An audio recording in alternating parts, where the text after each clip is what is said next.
देखें, आमतौर पर होता क्या है कि नक्शे पर खींची गई लकीरें हमें बताती हैं कि नीला रंग पानी है, भूरा रंग पहाड़ है और बस बात खत्म। हाँ, नक्शे पर तो दुनिया बड़ी सुलझी हुई और मुनज्जम लगती है। एग्जैक्टली। लेकिन हकीकत में जमीन इतनी मुनज्जम नहीं है। तो आज की इस गहरी गुफ्तगू का मकसद चीन के उन पोशीदा, मुकद्दस और इंतहाई पेचीदा मनाजिर को दरियाफ्त करना है जो किसी भी आम नक्शे की कैद से बिल्कुल बाहर हैं। यानी वो जगहें जिन्हें आप सिर्फ महसूस कर सकते हैं। बिल्कुल। मतलब माउंट फैंजिंग के बादलों से ऊपर उभरते मंदिर ले लें, या झांगे की वो जमीन जो रंगों से पेंट की भी लगती है, पिंग्याओं का कदीम शहर जहां जैसे वक्त ही रुक गया है, और चियांतांग दरिया की वो धड़कती हुई लहरें। तो ये सारी जगहें महज टूरिस्ट स्पॉट्स नहीं है? नहीं, बिल्कुल नहीं। ये सफर दरअसल इंसान और कुदरत के दरमियान मौजूद एक बहुत पुरानी कश्मकश को समझने की कोशिश है। क्या इंसान कुदरत के सामने सर तस्लीम खम करता है, या फिर उसे कंट्रोल करने की जिद में रहता है? यहाँ सबसे हैरान अंगेज बात यह है कि ज्योग्राफिया सिर्फ एक खामोश पस मंजर नहीं है। मतलब ये वो मनाजिर नहीं है जिन्हें इंसान बस इंटरनेट पर स्क्रॉल करके कुछ सेकंड्स में गुजार दे। हाँ, वो जो हम इंस्टाग्राम पर जल्दी जल्दी देखते हैं, ये उससे बहुत आगे की चीज है। बिल्कुल। जब हम इन मकामात का गहराई से जायजा लेते हैं तो दरअसल हम इन मैकेनिज्म्स को, उन महरकात को समझने की कोशिश कर रहे होते हैं जो हमारे यानी इंसान के तर्ज अमल को तराशते हैं। यानी हमारी सोच बनती ही उस जमीन से है जिस पर हम चलते हैं। सही कहा आपने। सकाफत, तारीख और सोच का जो जाविया है वो वहीं से जन्म लेता है जैसी जमीन इंसान के पैरों के नीचे होती है। और आज के इस मालूमात के हुजूम में, मतलब जहां हर तरफ बस तस्वीरों और वीडियोस का सैलाब है, असल इल्म वही है जो इंसान को दुनिया देखने का एक नया, बिल्कुल गैर रवायती जाविया दे। तो फिर सफर का आगाज कहाँ से कर रहे हैं हम? तो इसका आगाज एक ऐसी जगह से करते हैं जहां जमीन बज़ाहिर आसमान से जुड़ती महसूस होती है। ग्वेंजू सूबे का माउंट फांजिंग। अरे वाह, माउंट फांजिंग! उसे तो 2018 में यूनेस्को वर्ल्ड हेरिटेज का दर्जा भी मिला था। हाँ बिल्कुल, लेकिन सिर्फ उसकी जाहिरी खूबसूरती की वजह से नहीं मिला था। उसकी असल कहानी तो उसका वो कटा हुआ बिल्कुल अलग थलग माहौलियाती निज़ाम है। मतलब ये एक ऐसी तन्हाई है जिसने वहाँ वक्त को ही रोक दिया है। और उस तन्हाई के पीछे बाकायदा एक बड़ी दिलचस्प जोग्राफियाई साइंस है। फांजिंग की जो ढलानें हैं वो इतनी ज़्यादा आमूदी और ख़तरनाक है कि उन्होंने लिटरली एक कुदरती किले का काम किया है। यानी वो आम पहाड़ों की तरह नहीं है, बल्कि सीधी दीवारों जैसा है। एग्जैक्टली। ये एक तरह से आसमान में मौजूद एक जजीरा बन गया है, बिल्कुल गलापागोस जज़ायर की तरह। और यही वजह है कि वहाँ के जो सब ट्रॉपिकल यानी गर्म और मरतूब चौड़े पत्तों वाले जंगलात हैं वो आसपास के खित्तों से कटकर अपनी बिल्कुल असली हालत में महफूज रहे। अरे वाह, ये तो वाकई हैरत अंगेज है। और उसका सबसे बड़ा सबूत वहाँ पाया जाने वाला वो नायाब स्नब नोज्ड बंदर है। अच्छा, हाँ, वो बंदर जो सिर्फ वहीं पाया जाता है। जी हाँ। चूंकि उन आमूदी चट्टानों की वजह से उन बंदरों का राब्ता बाकी दुनिया से बिल्कुल कट गया, तो इर्तकाई अमल ने यानी एवोल्यूशन ने उन्हें सिर्फ उसी एक मखसूस मकाम तक महदूद कर दिया। ये तो एक किस्म का माहौलियाती टाइम कैप्सूल बन गया ना। और वहाँ की वो जो मशहूर सुर्ख बादलों वाली सुनहरी चोटी है, वो तो वाकई दिमाग को हिला देने वाली चीज है। Red clouds golden summit. हाँ, मतलब पत्थर के दो इंतहाई पतले, बिल्कुल सुई जैसे मीनार सैकड़ों फुट ऊपर हवा में खड़े हैं, और उन दोनों की बिल्कुल चोटी पर एक एक छोटा सा मंदिर बना हुआ है। और उनके दरमियान वो पतला सा पत्थर का पुल भी है जो हवा में मुअल्लक है। बिल्कुल, वो पुल देखकर ही चक्कर आने लगते हैं। और जो जायरीन उन खड़ी सीढ़ियों से ऊपर जाते हैं तो बखूर की खुशबू और वो ठंडी हवा, ये सब मिलकर एक अजीब सी रूहानी कैफियत पैदा करते हैं। वाकई वो एक अलग ही दुनिया का तजुर्बा है। लेकिन यहाँ मुझे एक उलझन होती है। मतलब कहा जाता है कि ये मंदिर कुदरत के साथ हमांगी और सरे तस्लीम खम करने की अलामत है। सही। लेकिन जरा प्रैक्टिकली गौर किया जाए, क्या एक सीधी आमूदी चोटी के बिल्कुल सरे पर इतनी खतरनाक जगह पर अपना मंदिर तामीर करना वाकई कुदरत के सामने झुकना है? आपका इशारा किस तरफ है? मेरा मतलब है, क्या ये दरअसल इंसान की इंतहाई दर्जे की अना और कुदरत पर हावी होने की, उस पर गलबा पाने की कोशिश नहीं लगती सही। कि मैं इतनी ऊंची और नामुमकिन जगह पर भी इमारत बना सकता हूँ? देखिए, ये एक बहुत जबरदस्त और वाकई चैलेंजिंग सवाल है। बज़ाहिर ये वाकई एक तकब्बुराना अमल लग सकता है, लेकिन अगर हम उसे इस दौर के अकीदे और तामीराती मजबूरियों के तनाज़ुर में देखें ना, तो ये तसल्लुत से ज़्यादा कुदरत से कुर्बत की ख्वाहिश नज़र आती है। कुर्बत की ख्वाहिश? वो कैसे?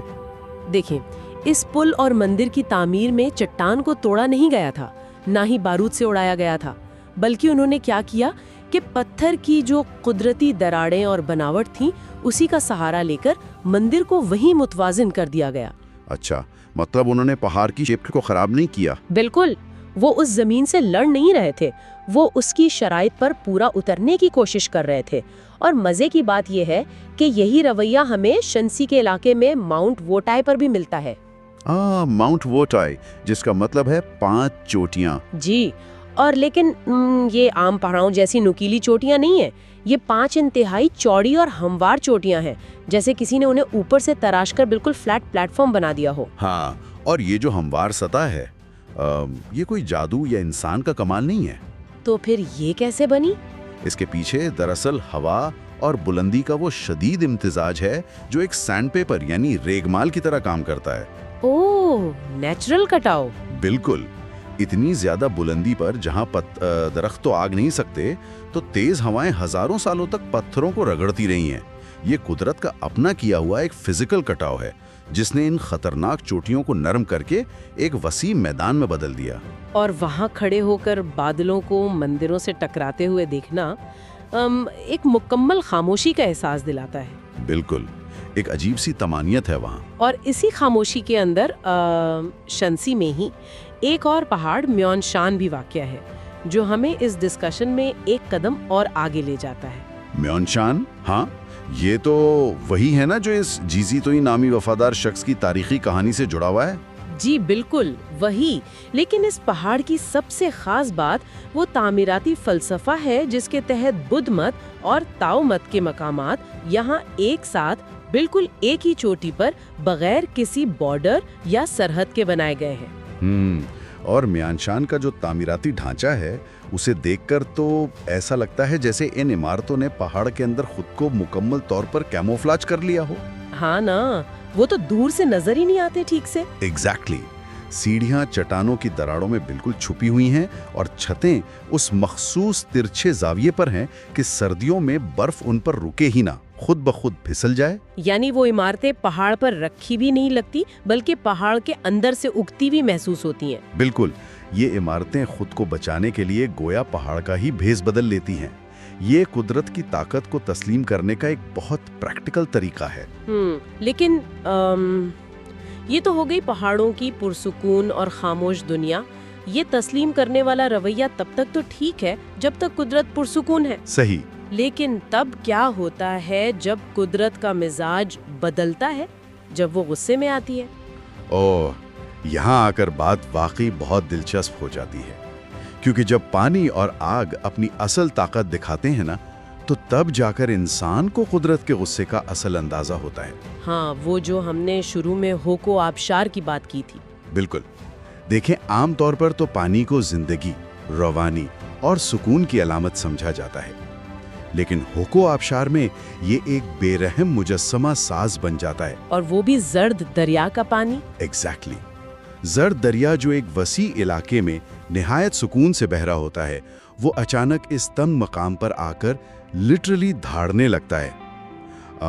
ये कोई आम आबशार नहीं है जहां पानी बस ऊंचाई से खूबसूरती से गिरता हो। यहाँ पानी एक तंग पाइप की तरह निचोड़ता है। और उस धमाके के पीछे जो जियोलॉजिकल यानी आर्जियाती मैकेनिज्म है ना, उसे समझना बहुत जरूरी है। वो कैसे काम करता है? देखिए, जर्द दरिया की चौड़ाई आमतौर पर तकरीबन 300 मीटर होती है, लेकिन होको के मकाम पर पहुंचकर जमीन के अंदर मौजूद चट्टानों की साख्त अचानक एक तंग वी शेप की खाई में तब्दील हो जाती है। और वो खाई कितनी चौड़ी होती है? सिर्फ 50 मीटर चौड़ी।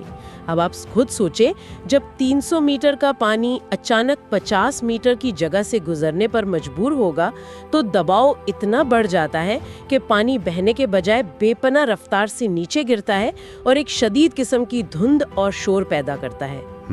तो ये पानी का फिजिक्स है जो इसे एक कातिल ताकत में बदल देता है। बिल्कुल।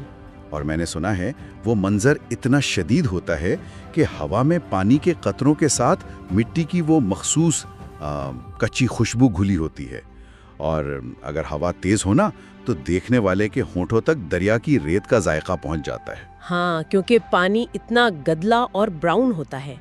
एग्जैक्टली।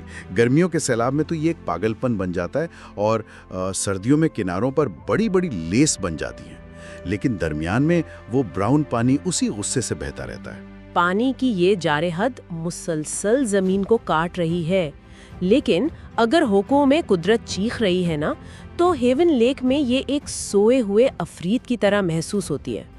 हेवन लेक जो चांगबाई पहाड़ों पर वाक़ है। जी, और मकामी लोग इसे बड़े प्यार से त्यांची कहते हैं। ये बज़ाहिर एक निहायत खूबसूरत और गहरे नीले पानी की झील है, लेकिन इसके वजूद में आने की कहानी ज़बरदस्त तबाही की कहानी है। ये झील दरअसल एक कैल्डेरा है। और कैल्डेरा कोई आम झील तो होती नहीं है? बिल्कुल नहीं। मतलब जब कोई बहुत बड़ा आतिश विषम फटता है तो उसके अंदर का सारा मैग्मा और लावा बाहर निकल जाता है, जिसकी वजह से पहाड़ के अंदर एक बहुत बड़ा खला पैदा हो जाता है। सही। और फिर क्या होता है? फिर उसकी अपनी चोटी अपने ही बोझ से उस खला में गिर के एक बहुत बड़ा प्याला बना देती है, और हजारों सालों में उस प्याले के अंदर बारिश और बर्फ का पानी भर जाता है और वो झील बन जाती है। अरे वाह! तो जब इंसान ख्यून लेक को देखता है ना, तो वो दरअसल एक 1000 साल पुराने आतिश फिशां की कब्र को देख रहा होता है। बिल्कुल। और खतरनाक बात यह है कि वो खतरा अभी पूरी तरह मरा नहीं है। अच्छा, वो कैसे? देखें, एक तरफ झील का इंतहाई ठंडा और गहरा पानी है जिसे कोरियाई देवदार यानी कोरियन पाइन के जंगलात ने घेरा हुआ है, और दूसरी तरफ करीब ही जमीन से गर्म चश्मों की भाप उड़ रही होती है। ओह, मतलब जियोथर्मल एक्टिविटी अभी भी है। एग्जैक्टली, जो इस बात का इशारा है कि जमीन की तहों के अंदर अब भी कुछ जाग रहा है। आग और पानी का ये जो तजाद है ना, ये कुदरत के दोगलेपन को बहुत वाज़ेह तौर पर जाहिर करता है। क्या बात है। और यही तजाद तो हमें अंदरूनी मंगोलिया के अरशान नेशनल फॉरेस्ट पार्क में भी मिलता है। हाँ, अरशान, वो भी कमाल जगह है। मतलब तसव्वुर करें कि सर्दियों का मौसम है, दर्जा हरारत नुक्ता इंजमात से बहुत नीचे है, माइनस में है, और पूरा जंगल काली और सफेद बर्फ से ढका हुआ है। लेकिन इसी मुंजमद कर देने वाली सर्दी में पुराने लावे की चट्टानों पर काई जमी हुई है और उनके दरमियान से गर्म मादनी चश्मों का पानी बह रहा है, जिससे हवा में मुस्तकिल एक भाप सी उड़ती रहती है। हाँ, ये जमीन की वही जियोथर्मल तवानाई है जो सतह पर आ रही है। बर्फ और उबलते हुए पानी का एक साथ होना बज़ाहिर एक नामुमकिन सी बात लगती है ना? बिल्कुल, ऐसा लगता है जैसे दो मुतजाद चीजें एक ही फ्रेम में आ गई हों। हाँ, लेकिन कुदरत का कैनवस इसी तरह के तजादात से भरा हुआ है, और जब इन शदीद और मुतजाद मनाजिर से निकलकर इंसान खुले और वसी मैदानों का रुख करता है, तो इंसान का कुदरत के साथ रिश्ता एक बार फिर बदल जाता है। वाकई, मतलब जब जमीन का कैनवस इतना बड़ा हो जाए तो इंसान की सोच भी लचकदार हो जाती है। बिल्कुल सही कहा आपने। अगर हम यूनान सूबे की अरहाई झील को देखें, जो सतह समंदर से कोई 6000 फुट की बुलंदी पर है, ये इतनी बड़ी है कि मकामी लोग इसे कान का समंदर यानी ईयर सी कहते हैं। कान का समंदर? इसकी वजह? एक तो इसकी शक्ल इंसानी कान जैसी है, और दूसरा ये इतनी पुरसुकून है जैसे वाकई जमीन की सतह कोई आहट सुनने की कोशिश कर रही हो। अरे वाह, क्या जबरदस्त तशबीह है। और अगर हम इसे बड़ी तस्वीर के साथ जोड़कर देखें तो ऐसी वसी झीलें जमीन के लिए एक बहुत बड़े आईने का काम करती हैं। हाँ, आईने का काम। हाँ, अरहाई झील का पानी मौसम और आसमान के हिसाब से फौरन अपना रंग बदलता है। मतलब एक लम्हे में ये चमकती हुई चांदी लगती है और अगले ही लम्हे गहरे सिलेटी रंग में ढल जाती है। हवा की एक लहर भी इसके ऊपरी सतह पर पूरी कहानी बदल देती है। और फिर इसी सियाल और बदलती फितरत में बायांग यान झील की बारी आती है, जो अपने आप में एक बिल्कुल ही अलग दुनिया है। हाँ, बायांग्यान। मतलब ये कोई आम झील नहीं है, बल्कि पानी, कमल के फूलों और सरकंडों की एक बेपनाह उलझी हुई भूल भलैया है। एक कुदरती मेज की तरह। एग्जैक्टली। वहाँ पानी और जमीन के दरमियान कोई वाज़े लकीर है ही नहीं। एक देखने वाले को जहाँ लगता है ना कि खेत होंगे या जमीन होगी, वहाँ अचानक पानी होता है और कश्तियाँ चल रही होती हैं। ये एक ऐसा ज्योग्राफिया है जिसे किसी फ्लैट नक्शे पर देखकर समझा ही नहीं जा सकता। इसे तो हवा की सरसराहट और खुले पानी के एहसास से ही नेविगेट किया जाता है। और बायांग्यान झील की सबसे अहम बात ये है कि ये मुसलसल हरकत में है, ये स्टैटिक नहीं है। और मजे की बात देखें, इसी सियाल नुमा जमीन के बिल्कुल करीब आज का नया और बहुत जदीद शहर जोंगान तामीर किया जा रहा है। ओह, वो नया हाईटेक शहर। बिल्कुल। तो यहीं से वो सवाल पैदा होता है कि क्या एक ऐसा शहर जो मुकम्मल तौर पर कंक्रीट और स्टील पर खड़ा है, वो इस बदलते हुए पानी के निजाम के साथ मुताबिकत पैदा कर पाएगा? बड़ा वैलिड पॉइंट है। क्योंकि देखें, शहरों की बुनियाद तो मुस्तकिल होने पर रखी जाती है ना, जबकि बायांगी की फितरत ही हर वक्त बदलना है। बिल्कुल। और यही फर्क है जो हमें अंदरूनी मंगोलिया के होलोनबियर घास के मैदानों में भी बड़ा वाज़े नजर आता है। होलोनबियर के मैदान जो इतने वसी हैं कि बस हदे निगाह तक फैले हुए हैं। एग्जैक्टली। होलोनबियर में जमीन इतनी वसी है, इतना बड़ा स्टेप है, यानी बेदरख्त मैदान है कि फासले मीलों में नहीं नापे जाते, बल्कि बादलों के सफर से नापे जाते हैं। क्या बात है, बादलों के सफर से? हाँ। और इस खित्ते ने वहाँ के इंसान को सिखाया है कि जमीन पर मुस्तकिल बुनियादें बनाना बेवकूफ़ी है। इसीलिए वहाँ के चरवाहे मुस्तकिल दीवारों वाले घर नहीं बनाते, बल्कि वो उन आर्जी खैमों में रहते हैं जिन्हें गर्ड्स कहा जाता है। और होलोनबियर का ये जो तर्ज़े जिंदगी है ना, ये सरासर उनकी जुग्राफियाई मजबूरी का नतीजा है। वो कैसे? क्योंकि जब जमीन गर्मियों में एकदम सब्जे से भर जाती है और फिर सर्दियों में इंतहाई बेरहम हो जाती है, तो इंसान के पास बका का, सर्वाइवल का एक ही रास्ता बचता है, और वो है हरकत। यानी वो एक जगह रुक नहीं सकते। बिल्कुल नहीं। वहाँ रास्ते और सड़कें सिर्फ तब बनती हैं जब उनकी वक्ती जरूरत होती है, वगरना घास उन्हें वापस अपने अंदर छुपा लेती है। ये कुदरत के सामने एक लचकदार किस्म का हथियार डालने की कैफियत है। मैं तो इसे एक बहुत बड़े जिंदा कैनवस की तरह देखता हूँ। इंसान ने वहाँ समझ लिया है कि इस वसत को बांधा नहीं जा सकता, सिर्फ उसके साथ बहा जा सकता है। सही बात है। लेकिन, और यहाँ एक बहुत बड़ा लेकिन है, इंसान की फितरत में कंट्रोल करना भी तो शामिल है ना। हाँ, वो तो इंसान की बेसिक जिबलत है। बिल्कुल। और यहीं से इस कहानी का रुख बदलता है। एक तरफ तो होलोबियर जैसी कुदरत को तस्लीम करने वाली जिंदगी है, और दूसरी तरफ इंसान का वो रवैया जहां उसने जोग्राफिया को दीवारों और जंजीरों से काबू करने की कोशिश की। तारीख में जब भी जोग्राफिया इंसान के लिए खतरा बना, तो उसने जबरदस्त इंजीनियरिंग से उसे कंट्रोल किया है। और इस कंट्रोल की सबसे शानदार मिसाल हमें योमिन पास में मिलती है। योमिन पास? जी। शिंसी में? जी। ये शुमाली शंसी में एक बहुत ही तंग पहाड़ी रास्ता है जो ज़रई वादियों को उन खुले खाना बदोश मैदानों से अलग करता है। मतलब ये सिर्फ एक रास्ता नहीं है, बल्कि ये एक पूरा दिफाई चेक पॉइंट है। योमिन पास के मैकेनिज्म को मैं तो एक प्रेशर वाल्व की तरह देखता हूँ। प्रेशर वाल्व कैसे? देखें, वॉल्व का काम क्या होता है? पानी या गैस के तेज बहाव को एक छोटी सी जगह से गुजारकर उसकी ताकत को, उसके प्रेशर को कम करना। हाँ, बिल्कुल।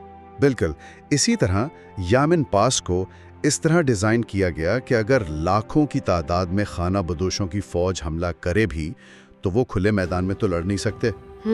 उन्हें इस तंग रास्ते से एक एक या दो दो करके गुजरना पड़ेगा। ओह, तो उन्होंने ज्योग्राफी को ही अपने डिफेंस के तौर पर इस्तेमाल कर लिया। एग्जैक्टली। इस तरह जमीन की साख्त ने एक वसी फौज की अददी बढ़तरी को लिटरली सिफर कर दिया। पत्थर के दरवाजों और दिफाई दीवारों की तामीर से इंसान ने कुदरती रास्ते को अपने तहफ़्फ़ुज़ की एक मशीन में बदल दिया। और इन दीवारों और वॉच टावर्स पर खड़े होकर इंसान को शायद ये वहम होता है कि उसने कुदरत और दुश्मन दोनों पर मुकम्मल काबू पा लिया है। लेकिन कंट्रोल का ये तसव्वुर अपनी इंतहा को बीजिंग के वस्त में जाकर पहुंचता है, यानी शहर ममनू, फॉरबिडन सिटी में। फॉरबिडन सिटी 1400 की दहाई की तामीर ना? हाँ, मंग और चिंग खानदानों के दौर का ये शहर ममनू महज एक इमारत नहीं है, ये दरअसल कायनात को, नेचर को कंट्रोल करने का एक पूरा इंसानी मॉडल था। ये इंसान को खौफजदा कर देने वाला है। मतलब वहाँ हर चीज इतनी बेरहम हद तक मुतवाजी, इतनी सिमेट्रिकल है कि हैरत होती है। बिल्कुल। उनकी वो सुर्ख दीवारें, सुनहरी छतें, ड्रैगन के नक्शो निगार। हाँ, लेकिन जो चीज सबसे ज्यादा हैरान करती है वो उसके गिर्द मौजूद पानी की वो चौड़ी खंदक है, जिसे मोट कहते हैं। हाँ, वो बहुत गहरी और चौड़ी है। वो खंडक सिर्फ सिक्योरिटी के लिए नहीं थी, वो एक शऊरी तौर पर बनाई गई सरहद थी जो आम दुनिया की बेतरतीबी को शहंशाह के उस मुनज्जम और परफेक्ट दुनिया से काट देती थी। इसे एक तरह से अल्गोरिदम भी कहा जा सकता है। अल्गोरिदम? वो किस सेंस में? मतलब जैसे एक कंप्यूटर प्रोग्राम में हर चीज का एक हिसाब और लॉजिक होता है, वैसे ही शहर ममनू में बैरूनी सहन अवामी रसूमात के लिए रखे गए थे और अंदरूनी सहन सिर्फ जाती जिंदगी के लिए। चलने के रास्ते कहाँ चौड़े होंगे और कहाँ तंग, ये सब इंसान के जहन को एक खास तरीके से महसूस कराने के लिए, उसे एक खास माइंडसेट में लाने के लिए बनाया गया था। अरे वाह, ये तो वाकई माइंड ब्लोइंग है। यहाँ तक कि फर्श पर लगे पत्थरों का इंतखाब इसलिए किया गया था कि चलने पर कदमों की आवाज कैसी आनी चाहिए और बारिश का पानी किस जाविये से बहना चाहिए। अब सोचें जरा कंट्रोल का लेवल। ये तो ऐसा है जैसे इंसान ने कुदरत की हर आवाज, बारिश के पानी के हर कतरे तक को अपनी मर्जी का गुलाम बना लिया हो। बिल्कुल ऐसा ही है। लेकिन ये सब देख और समझकर जहन में एक अजीब सा सवाल उठता है। क्या सवाल? मतलब यामिन पास की वो दीवारें और शहर वमनू का ये इंतहाई कंट्रोल्ड निज़ाम देखने के बाद क्या ज़मीन पर इंसान का ये तसल्लुत वाकई मुस्तकिल है, या ये सिर्फ इंसान की अपनी अना का एक धोखा है जो कुछ सदियों के लिए उसे एक छूटा सुकून देता है? देखें, अगर तारीख का मुताला किया जाए ना, तो कुदरत हमेशा वापस अपनी जगह ले ही लेती है। यामिन पास की वो दीवारें आज खस्ताहाल हैं और शहर ममनू वो अब एक म्यूजियम बन चुका है जहां आम लोग उसी फर्श पर चलते हैं जिसे कभी सिर्फ शहंशाह के कदमों के लिए खास किया गया था। हाँ, ये बात तो है। तो इस सब का आखिर मतलब क्या है? मतलब इस सफर में हमने बादलों को छूते वो मंदिर देखे जो पहाड़ों का हिस्सा बन गए, होको आबशार और हेवन लेक के आतिशफशां जैसे कुदरत के गुस्से को समझा गया, आरहाई और बेअंगिया झीलों की बदलती हुई हकीकत देखी और इंसान के बनाए हुए मोहकम हिसारों का तज्जिया किया गया। इन सब से एक बात तो साबित होती है कि जमीन महज नक्शे पर खींची गई कुछ नीले या भूरे रंग की लकीरें नहीं है। ये एक जिंदा ताकत है जो इंसान के अकायद, उसकी तर्ज जिंदगी और उसके खौफ को मुसलसल तराश रही है। इंसान अगर पत्थर काटता है ना, तो वो पत्थर भी इंसान के रवैयों को शक्ल देता है। बिल्कुल सही कहा आपने। और इस सारी डिस्कशन से एक बहुत अहम सवाल पैदा होता है, और ये वो नुक्ता है जो हर बाशऊर जहन को वाकई सोचना चाहिए। वो क्या? हमने देखा कि म्यानशान के मंदिरों ने कुदरत से लड़ने के बजाय खुद को पहाड़ का हिस्सा बना लिया, उसमें कैमोफ्लेज कर लिया। हाँ। और आज के जदीद दौर में जब युंगान जैसे हाईटेक और मुकम्मल कंक्रीट के शहर बयांगियान झील के बिल्कुल करीब तामीर किए जा रहे हैं, तो क्या आज से 1000 साल बाद हमारी ये जदीद कंक्रीट की इमारतें भी कुदरत के कैनवस पर म्यानशान के मंदिरों की तरह हल हो जाएंगी? क्या वो उस मिट्टी का कुदरती हिस्सा लगेंगी, या वो कुदरत के सीने पर मुसल्लत की गई एक भौंडी और मसनूई चीज महसूस होंगी जो कभी जमीन के साथ हमाहंग नहीं हो सकी? ये तो वाकई एक बहुत छुपता हुआ और गहरा सवाल है। क्या इंसान इस जमीन पर अपना कोई मुस्बत और हमाहंग रंग छोड़ रहा है, या सिर्फ एक ऐसा दाग जो कुदरत को कभी भी कबूल नहीं होगा? सोचने की बात है। ये वो सोच है जो किसी नक्शे पर नहीं लिखी होती। नक्शा तो सिर्फ एक इशारा है। असल कहानी तो तब शुरू होती है जब इंसान उन लकीरों के पीछे छुपी ताकत और जिंदगी के इस मैकेनिज्म को समझता है। तो इस गहरी सोच और सवाल के साथ हम आज के इस सफर को, इस डिस्कशन को यहीं रोकते हैं। ये उम्मीद की जा सकती है कि अगली बार जब कोई मंजर सामने आएगा ना, तो उसे सिर्फ देखने की हद तक नहीं, बल्कि उसकी गहराई में उतर कर समझने की कोशिश की जाएगी।